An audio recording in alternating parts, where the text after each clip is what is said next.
Bueno, hemos hecho un estudio, igual no demasiado profundo, del capítulo 2 y del capítulo 7.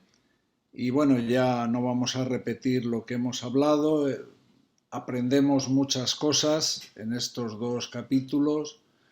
Una de ellas es el dominio de cuatro imperios especialmente, a partir de Nabucodonosor, contando con Nabucodonosor. Esperar que voy a quitar esto.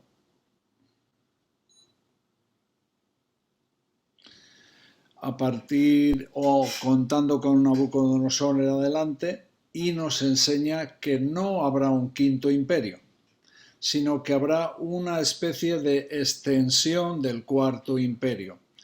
Por eso no debemos de esperar tiempos donde habrá dominios de otras naciones, sino que en el ámbito donde se formó y donde reinaba y donde gobernaba el Imperio Romano, en ese ámbito geográfico, ahí se establecerá una especie de unión de naciones que hoy vemos algo parecido o similar en lo que significa la Unión Europea, pero en este caso serán un grupo de 10, así que de alguna manera las situaciones y los tiempos evolucionarán hasta un punto donde solamente queden 10 naciones, y de esas 10 naciones saldrá el anticristo. Esto puede durar más o menos, pero los tiempos y las políticas y las cosas que vemos, no nos vamos a meter en ello, parece que nos enfocan, nos indican a naciones que pueden dejar la Unión Europea y que a lo mejor pues nos vamos acercando a esa unión de 10 naciones. Esto solamente es un pensamiento. Hemos visto cuáles son esos cuatro imperios y la historia que leemos, nos confirman que efectivamente son esos cuatro imperios los que se han ido sucediendo, y ahora estamos en esta especie de extensión del cuarto imperio o del imperio romano. Y dijimos que hoy ya íbamos a empezar con el capítulo 9. Entonces vamos a leer el capítulo 9, vamos a leer parte, vamos a dejar la primera parte que yo aconsejo que la leáis. Es una parte muy importante para entender una cosa principalmente: ¿quién es Daniel? ¿Y qué tipo de espíritu tenía Daniel? O mejor, lo que podemos aprender en estos primeros 18-19 versículos es a quién escoge Dios para darle una revelación o una palabra profética de la, vamos a decir, grandeza o categoría que es esta profecía de las 70 semanas, que es una profecía tremendamente importante históricamente. No sé si os habéis preguntado alguna vez, ¿no? Cuando Simeón, cuando Ana estaban en el templo esperando la venida de Cristo, esperando que realmente iba a nacer el Mesías. ¿Qué era? ¿En qué se basaban? ¿Por qué sabían que en ese tiempo el Mesías tendría que aparecer tiempo más tarde, tiempo más atrás? ¿Por qué había un grupo pequeño, sí es un grupo pequeño, pero era un grupo pequeño de personas que sí sabían, sí estaban esperando la consolación de Israel? Bueno, pues posiblemente, no, la Biblia no nos lo dice, pero posiblemente era porque era gente que conocían las Escrituras y conocían y entendían esta profecía de las 70 semanas. Y por esa razón sabía que era en ese tiempo donde tendría que hacer la aparición de alguna manera del Mesías, ¿no? Así que bueno, vamos a dejar a un lado los primeros 19 versículos y nos vamos al versículo 20. Leemos el versículo 20. Aún estaba hablando y orando y confesando mi pecado y el pecado de mi pueblo Israel, y derramaba mi ruego delante de Jehová mi Dios por el monte santo de mi Dios. Bueno, ¿qué había estado haciendo antes Daniel? Pues mira, lo que había estado haciendo antes, en el capítulo 9, nos dice en el versículo 2 que en el año primero del reinado de Darío, hijo de Asuero, Daniel estaba, mira lo que dice, mirando atentamente en los libros el número de los años de que habló Jehová al profeta Jeremías, que habían de cumplirse las desolaciones de Jerusalén en 70 años.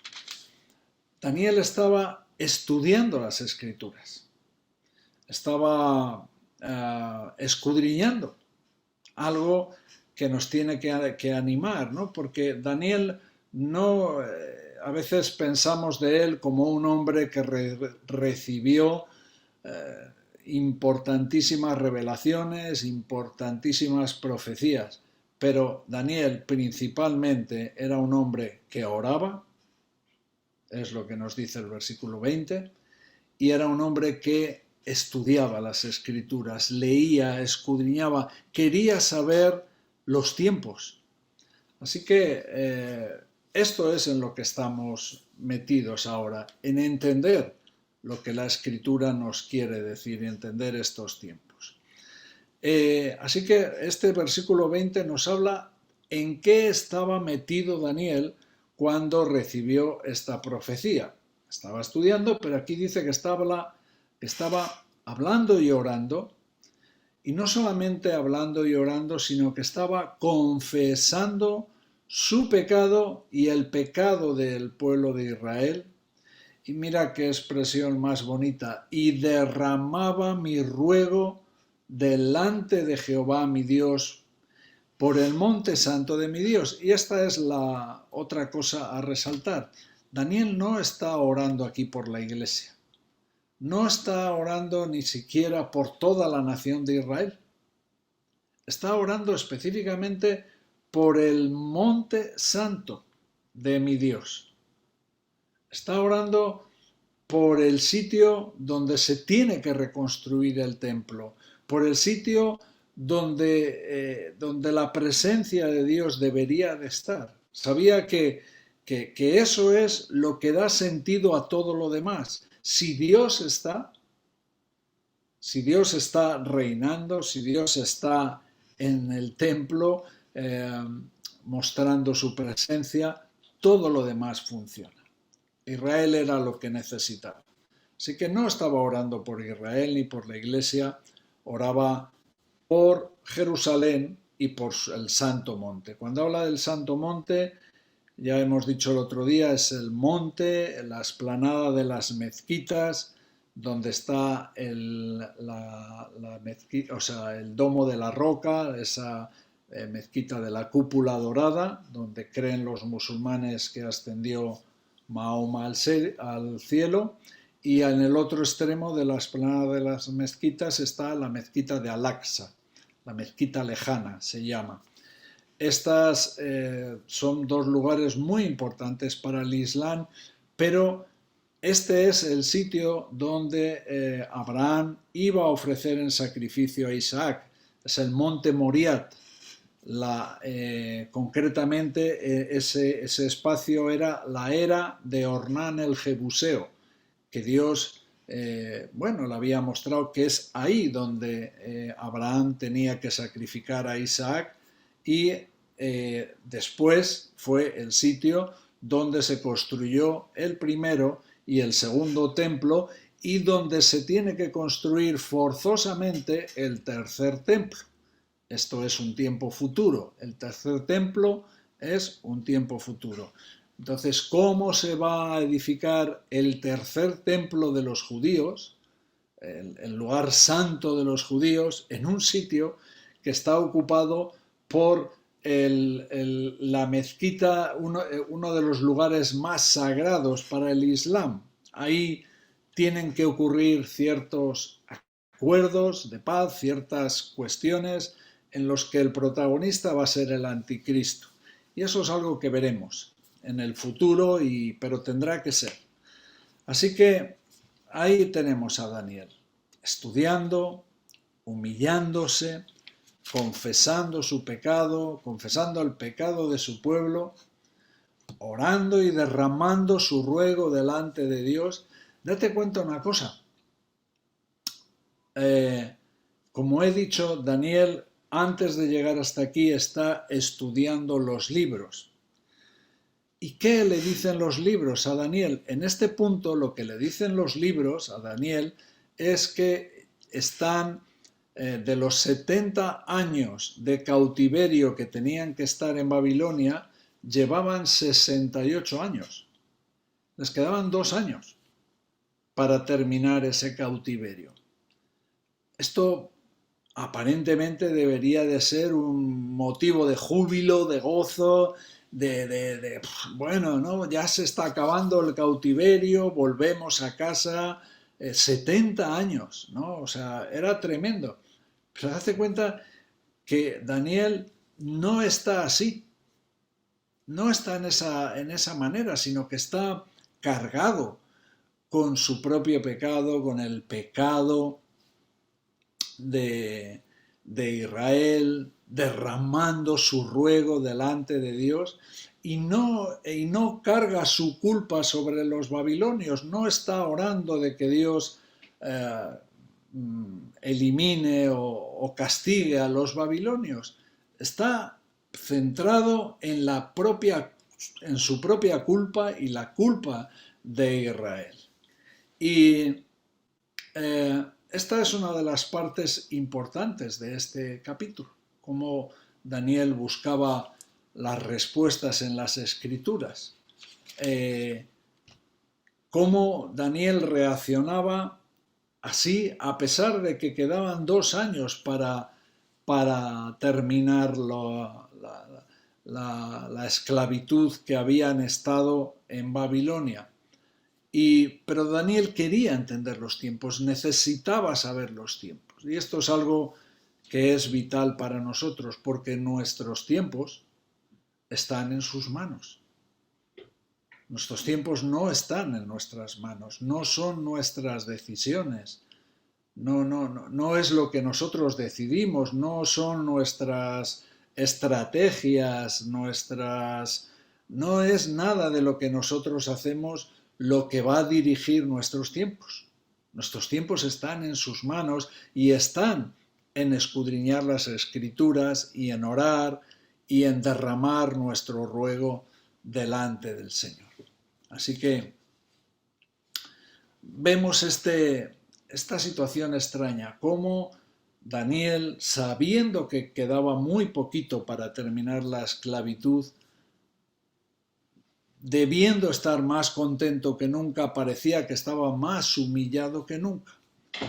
Y no es que Daniel, esto no significa que Daniel estuviera orando sin tener en cuenta la promesa de Dios, lo que Dios había dicho, y es que eran 70 años, sino que Daniel estaba orando, estaba de alguna manera de acuerdo con la voluntad de Dios, en sintonía con la voluntad de Dios.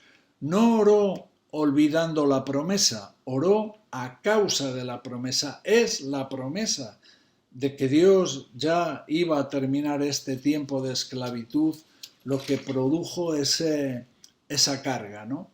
O sea, no estaba pensando en su beneficio, en qué bien iban a estar ellos cuando volvieran a Jerusalén, porque él no volvió, sino pensó constantemente en la gloria de Dios. Estaba pensando en la gloria de Dios. Así que esto, ¿por qué hago énfasis en esto? Porque esto determina una especie de patrón, ¿no? Una especie de cuestión que debe repetirse en nosotros, ¿no? Y es que nosotros, Daniel estaba mirando hacia adelante, estaba mirando hacia la restauración del Santo Monte, la reconstrucción del templo, la vuelta de la gloria de Dios. La gloria de Dios se había ido con los tiempos de Ezequiel, en esos tiempos de antes de la esclavitud, se había ido. O sea, el templo, todo esto lo sabía Daniel, el templo estaba destruido y esa era su esperanza, no terminar su esclavitud, sino la gloria de Dios que tenía que volver sobre Israel, ¿no? ¿Por qué oramos nosotros ahora? ¿Cuál debería de ser uno de los grandes motivos de nuestras oraciones? Uno de los grandes motivos de nuestras oraciones debe de ser la segunda venida de Cristo. Debe de ser la victoria de Cristo, la restauración de la Iglesia. En definitiva, la glorificación de Dios, la glorificación del Señor. Como la Biblia nos enseña a orar, ven Señor Jesús, ven Señor Jesús.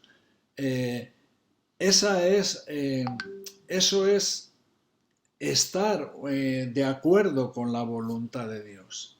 En aquel tiempo, como he dicho, se trataba de la reconstrucción del templo de Israel. En este tiempo también se trata de la reconstrucción del templo, se trata de la restauración de Israel, que estas 70 semanas son semanas que tienen que ver especialmente con Israel y específicamente Jesús a lo que se está dedicando ahora actualmente es a los trabajos de construcción de la Nueva Jerusalén. Así que hay una gran similitud entre lo que estaba esperando Daniel y entre lo que debemos de esperar nosotros en cuanto al templo que tenemos que ver, y especialmente el templo de su persona, de Cristo, como la presencia de Dios reinando aquí en la tierra. La Nueva Jerusalén es, en definitiva, que el nombre del Señor sea exaltado, ¿no? Es bonito lo que dice el versículo 19, oye Señor, oh Señor, perdona, presta oído Señor y hazlo, no tardes por amor de ti mismo, Dios mío, porque tu nombre es invocado sobre tu ciudad y sobre tu pueblo. Mira qué bonito es. Daniel no está orando por el beneficio de Israel, porque Israel salga de la esclavitud, estén más cómodos por sus propias circunstancias. Lo hace.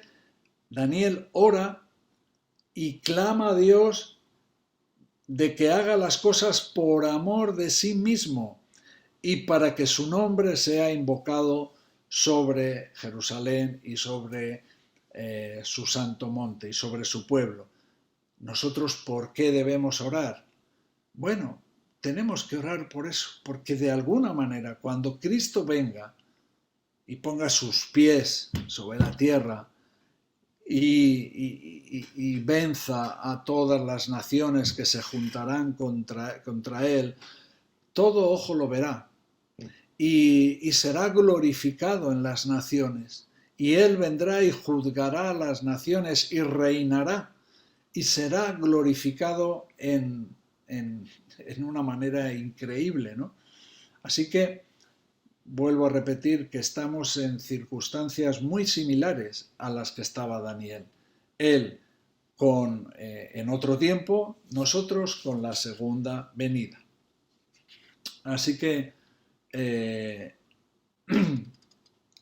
después, en esto aparece el ángel Gabriel, versículo 21, y el arcángel Gabriel, y le dice Gabriel a Daniel, versículo 22, y me hizo entender y habló conmigo diciendo, Daniel, ahora he salido para darte sabiduría y entendimiento. La sabiduría y entendimiento que debemos de recibir de Dios. al principio de tus ruegos fue dada la orden, y yo he venido para enseñártela, porque tú eres muy amado. Entiende pues la orden y entiende la visión. Empezamos, versículo 24. 70 semanas están determinadas sobre tu pueblo y sobre tu santa ciudad. Empezamos ahí. 70 semanas. Cuando estuvimos allí en la convención que hicimos en Francia, hablamos un poquito de este texto. Lo hicimos muy rápido y muy resumido. Hoy vamos a intentar hacerlo más despacio y que lo podamos entender bien. El principio es este. El principio de esta profecía, de esta visión, profecía que el arcángel Gabriel le da a Daniel, le habla de 70 semanas. Están determinadas sobre tu pueblo. 70 semanas, ¿qué son 70 semanas? A nosotros, si nos hablan de 70 semanas, entenderemos normalmente con 70 semanas de días. Nosotros solo contamos semanas para hablar de 7 días. Es algo normal en Occidente y bueno, ya estamos acostumbrados a ello. Pero los judíos no. Los judíos, las heptadas o los grupos de 7 son cosas que son muy comunes. Se lo usan muy a menudo. Por ejemplo, los judíos cada 7 años tenían un año sabático y cada 7 grupos de 7 años tenían un año que era el año del jubileo y tenían leyes especiales para los años sabáticos y para los jubileos, ¿no? Así que para ellos era muy normal, muy cotidiano hablar de grupos de 7 años, ¿no? Si vemos al libro de Levítico, por ejemplo, este es uno de los textos, hay muchos, capítulo 25, yo lo leo, versículo 1. Jehová habló a Moisés en el monte Sinaí diciendo: habla a los hijos de Israel y diles: cuando hayáis entrado en la tierra que yo os doy, la tierra guardará reposo para Jehová. 6 años sembrarás tu tierra y 6 años podarás tu viña y recogerás sus frutos. Pero el 7º año la tierra tendrá descanso, reposo para Jehová. No sembrarás tu tierra ni podarás tu viña. Lo que de suyo naciere en tu tierra segada, no lo segarás, y las uvas de tu viñedo no vendimiarás. Año de reposo será para la tierra. Mas el descanso de la tierra te dará para comer a ti, a tu siervo, a tu sierva, a tu criado y a tu extranjero que morare contigo. Y a tu animal y a la bestia que hubiere en tu tierra, será todo el fruto de ella para comer. Y mira, versículo 8, y contarás 7 semanas de años, 7 veces 7 años, de modo que los días de las 7 semanas de años vendrán a serte 49 años. Entonces harás tocar fuertemente la trompeta en el mes 7º, a los 10 días del mes, el día de la expiación. Haréis tocar la trompeta por toda vuestra tierra y santificaréis el año 50 y pregonaréis libertad en la tierra a todos sus moradores. Este año os será de jubileo y volveréis cada uno a vuestra posesión y cada cual volverá a su familia. Los judíos tenían un sistema en cuanto a las deudas, en cuanto a los terrenos que se vendían, y es cuando llegaba el jubileo, cada uno recuperaba sus posesiones. Incluso alguno podía vender a algún miembro de su familia un poco o darle como esclavo, pero no eran de esclavos definitivos. Cuando llegaba el jubileo, volvían otra vez a poder estar con su familia. Así que hemos visto este concepto que es, no solamente aquí, se ve en muchas partes de la Biblia, el concepto de semanas de años. Así que todo el mundo, volvemos al capítulo 9 de Daniel, todo el mundo, prácticamente el 100% de los comentaristas están de acuerdo que cuando aquí dice el versículo 24, 70 semanas, está hablando de 70 semanas de años. 70 semanas de años. 70 veces 7 años. 490 años. Es de lo que está hablando aquí exactamente. 490 años. Y estos 490 años, estos 70 70 veces 7, están determinadas sobre tu pueblo y tu santa ciudad. Así que no quiere decir que este es un tiempo donde los gentiles no estemos, pero es un tiempo especialmente para los judíos. Esto es una profecía que tiene que ver con los judíos y de algunas situaciones que van a tener que ver con ellos, ¿no? ¿Y qué sigue diciendo después? 70 semanas están determinadas sobre tu pueblo y sobre tu santa ciudad, y dice luego 6 cosas. Para terminar la prevaricación y poner fin al pecado y expiar la iniquidad, para traer la justicia perdurable y sellar la visión y la profecía y ungir al santo de los santos. Estas 6 cosas, este grupo de 6 cosas dice que son cosas que tienen que ocurrir en estas 70 semanas. Poner fin a la transgresión, terminar con el pecado y expiar la iniquidad, vamos a decir las 3 primeras, son cosas que se cumplieron en la primera venida de Cristo.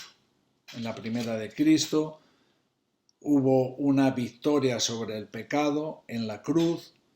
La expiación de la iniquidad fue una obra que se ganó en la cruz, y poner fin a la transgresión es algo que también se ganó en la cruz. Así que las 3 primeras son 3 obras que Cristo ganó y venció en la cruz. Y quedan 3 más. Traer justicia eterna, sellar la visión y la profecía y ungir al lugar santo o a Cristo. Aquí hay 2 interpretaciones, unos se refieren al lugar santísimo y otros se refieren al que ocupa el lugar santísimo, a Cristo, ¿no? Así que las 3 primeras tienen que ver con la primera venida de Cristo, las 3 siguientes tienen que ver con la segunda venida de Cristo. Una cosa, las 6 son cuestiones terrenales, no son cuestiones que ocurren en el cielo, son 6 cosas que tienen que ocurrir aquí en la tierra. Como he dicho, las 3 primeras tienen que ver con el fin de la hegemonía del pecado, y las 3 últimas tienen que ver con el establecimiento del reino perfecto, ¿no? Cómo Cristo viene a reinar. Su justicia perfecta, el milenio será un milenio de justicia perfecta y eterna. En ese tiempo será un tiempo de cumplimiento perfecto de la visión y la profecía. Y será el tiempo donde el lugar santísimo o Cristo será ungido como rey. Las 2 interpretaciones pueden valer las 2, porque no hay lugar santísimo hasta que no se construya el templo, y no se podrá ungir a Cristo como rey, sacerdote hasta que Él no esté físicamente aquí en que nosotros. Así que, además, hay que recordar que Daniel oraba específicamente por su santo monte, por el sitio donde se tenía que establecer el templo. Así que tiene mucho sentido que aquí una de las cosas que se tiene que cumplir es este ungimiento del lugar santísimo o del santo de Cristo. Estas tres últimas son cosas que no están cumplidas, son cuestiones del futuro, la justicia perfecta, el sellar la visión y la profecía y el ungimiento del lugar santísimo o de Cristo mismo. Son cosas que no están cumplidas. Pero si te das cuenta, es exactamente el propósito de Daniel en su oración. Si volvemos a repetir un poco el versículo 20, primero dice: aún estaba hablando y orando y confesando mi pecado y el pecado de mi pueblo. Esto eran las cuestiones que tenían que ver con las tres primeras cuestiones de las que hemos estado hablando. Y derramaba mi ruego delante Jehová mi Dios por el monte santo de mi Dios, donde se establece la justicia perfecta, donde se sella la profecía y la visión y donde se unge el lugar santísimo. Así que podemos ver cómo la oración de Daniel se funde, se adapta perfectamente a lo que el arcángel Gabriel le está diciendo que va a ocurrir en estas 70 semanas. Y esto ocurre tanto para Israel como para nosotros. Así que, bueno, primero tendremos que solucionar el problema del pecado, como a cualquier chico o chica o persona que podamos conocer, tiene que tratar su problema de pecado, y cuando ha tratado su problema de pecado y ya Cristo ha hecho una obra en su vida y ha habido un nuevo nacimiento, entonces podrá disfrutar de la justicia perfecta, entonces podrá tener esa esperanza de la profecía y de la visión que se cumplirá, entonces podrá también tener esa esperanza de Cristo coronado como Rey y sacerdote.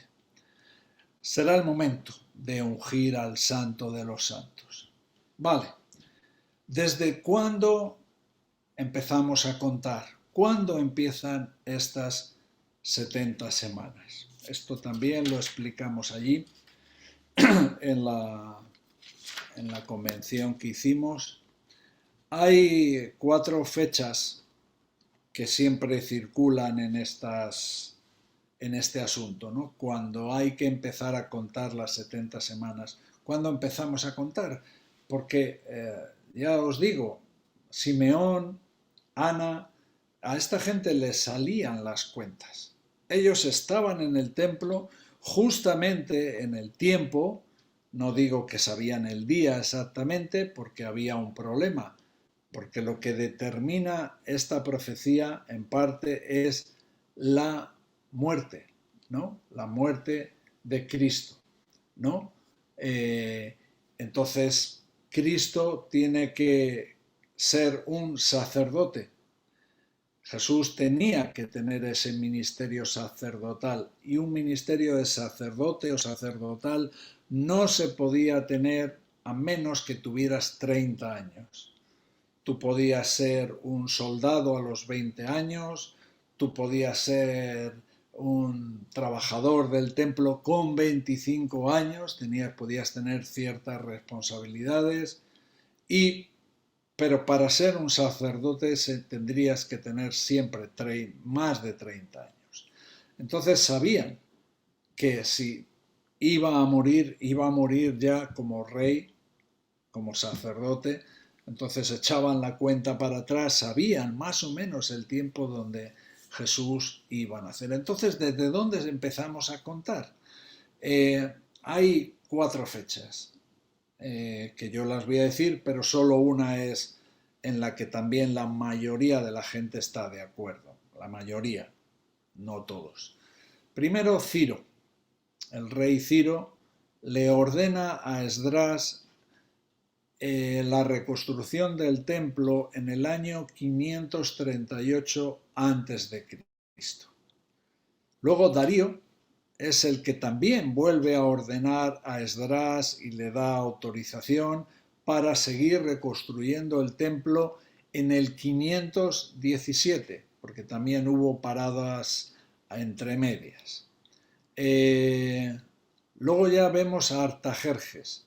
Este Artajerjes es el segundo hijo de Jerjes, el de la película de los 300, famosa.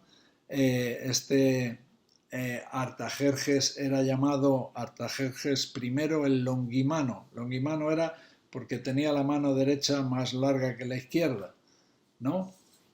Hay muchos longimanos por ahí que tienen la mano larga.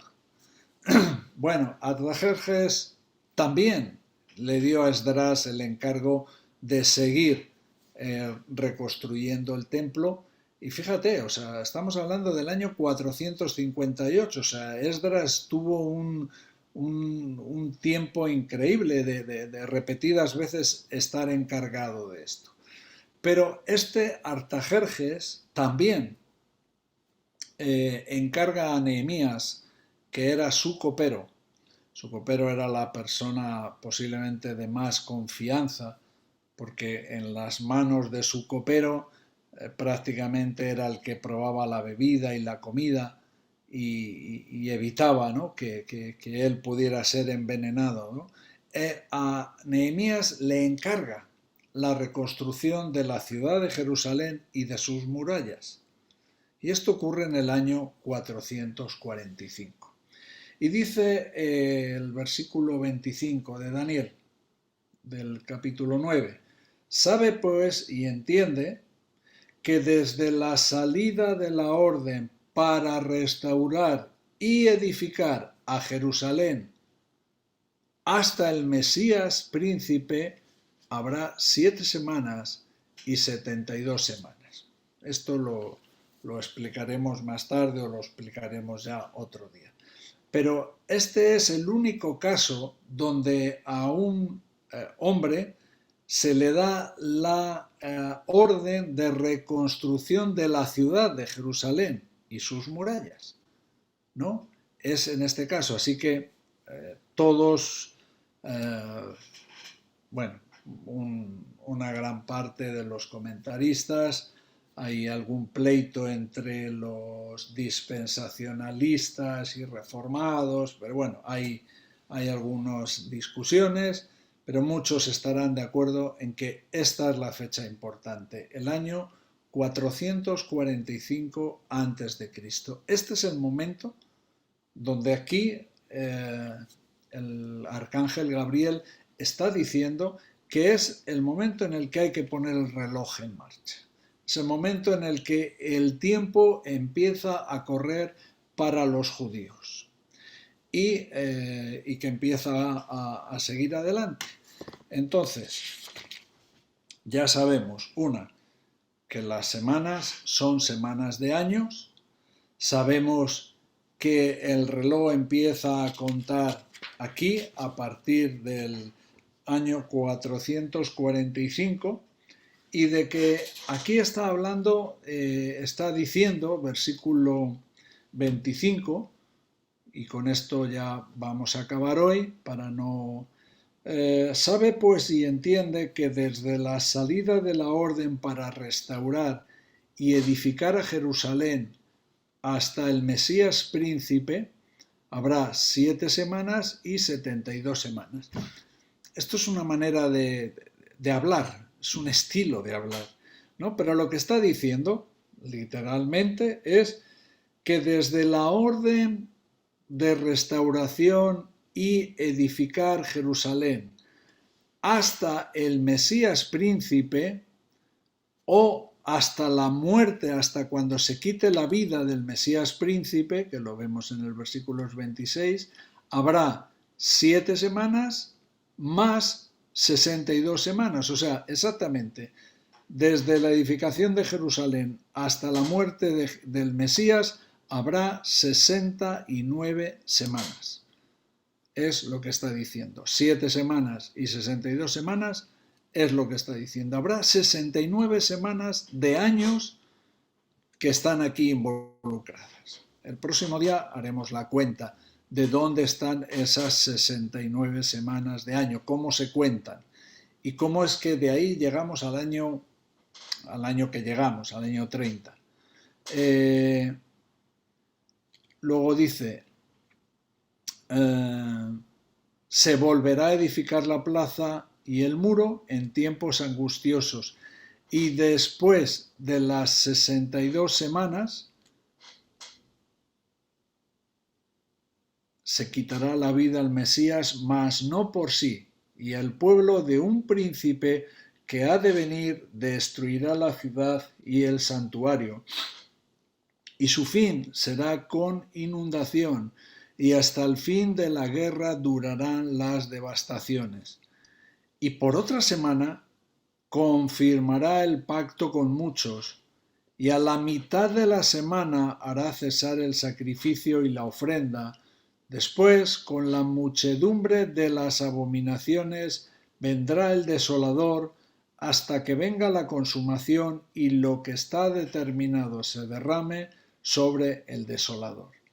Así que aquí nos está diciendo que habrá un tiempo desde la reconstrucción y edificación de Jerusalén hasta el Mesías príncipe de 7 semanas, o sea, de un tiempo de 69 semanas, pero distribuido en 2 partes. Veremos por qué el próximo día. Primero 7 semanas para reconstruir la plaza y bueno, lo que nos va a decir aquí después. Y después 62 semanas más de años. Y en ese tiempo, o sea, para no liarlo. Primero habrá 7 semanas donde se edificará la plaza y el muro en tiempos angustiosos. Y después de esas 7 semanas vienen las 62 semanas siguientes hasta que se quita la vida al Mesías príncipe. ¿Ves? Versículo 26, y después de las 62 semanas se quitará la vida al Mesías príncipe. Entonces aquí en todo momento nos está hablando de 69 semanas. Y versículo 27 nos habla de otra semana que está en el futuro para nosotros, que es esta semana de la gran tribulación y de la tribulación, y por otra semana confirmará el pacto con muchos. Este es el pacto que el anticristo tendrá que firmar con Israel. A la mitad de la semana hará cesar el sacrificio y la ofrenda. No puede haber sacrificio ni ofrenda si no hay templo. Esto es otra de las cosas que veremos el próximo día. Si no hay templo, no puede haber ni sacrificio ni ofrenda. O sea que antes de todo esto, el templo tiene que estar reconstruido. Y después, con la muchedumbre de las abominaciones, vendrá el desolador hasta que venga la consumación y lo que está determinado se derrame sobre el desolador. Aquí está hablando ya directamente de la obra de Cristo y de la victoria de Cristo. Así que estas 70 semanas, que el próximo día lo extenderemos un poco más, está distribuido en estos 3 grupos. Primero, 7 semanas para edificar la plaza y el muro. Después 62 semanas hasta que se quita la vida al Mesías. Esas 62 semanas más las primeras 7 semanas se cumplen exactamente el domingo donde Jesús hace la entrada triunfal en Jerusalén. Eso es lo que aquí en Occidente se celebra como el Domingo de Ramos. O sea, este domingo pasado es la celebración del día, debería de ser la celebración del día donde Cristo hace la entrada triunfal en Jerusalén. O sea, este domingo pasado sería el día donde se cumple esta primera parte de esta profecía, donde se cumplen las primeras 69 semanas. Las 7 más 62. 69 semanas se cumplen el Domingo de Ramos, el día que Jesús hace su entrada en Jerusalén. Y la semana que queda es esta semana que está en el futuro. Ahora estamos en el tiempo de la Iglesia y es esa semana que queda en el futuro, que es una semana que tendremos que meternos con ella. Hay cosas muy interesantes, el rapto, el tribunal de Cristo, las bodas del Cordero, el juicio de las naciones, la segunda venida, la manifestación del anticristo, la batalla de Armagedón, en fin, o sea, hay una tanta cantidad de acontecimientos concentrados en una semana que será muy interesante. La aparición de los dos testigos, en fin, todo eso lo iremos hablando y iremos un poco situando en orden toda esa serie de acontecimientos para que lo podamos tener claro. De todas formas, me mandó Manolo el otro día un esquema de estos tiempos y todo lo que he estado viendo está muy bien ordenado, así que le daré un repaso más y si eso os lo mandaré para cuando empecemos a hablar de esa última semana, pues podáis tener el esquema imprimido y lo podamos ver muy bien. Vale, aquí lo dejamos, esta primera parte de las 70 semanas y el próximo día seguiremos haciendo un poquito estas cuentas para entender cómo se ordenan estos tiempos, explicar bien este versículo 25, 26, 27 y 28 y ya a partir de ahí ya podemos tener un esquema bastante formado, ¿no? de cómo llegamos a esa última semana, ¿no? Nos podremos meter ya en esa última semana de la tribulación y gran tribulación. Muy bien, pues por mi parte, muchas gracias por la atención. Repito que si alguno tiene alguna pregunta, pues que la haga llegar e intentaremos contestarlas si sabemos. Un saludo para todos.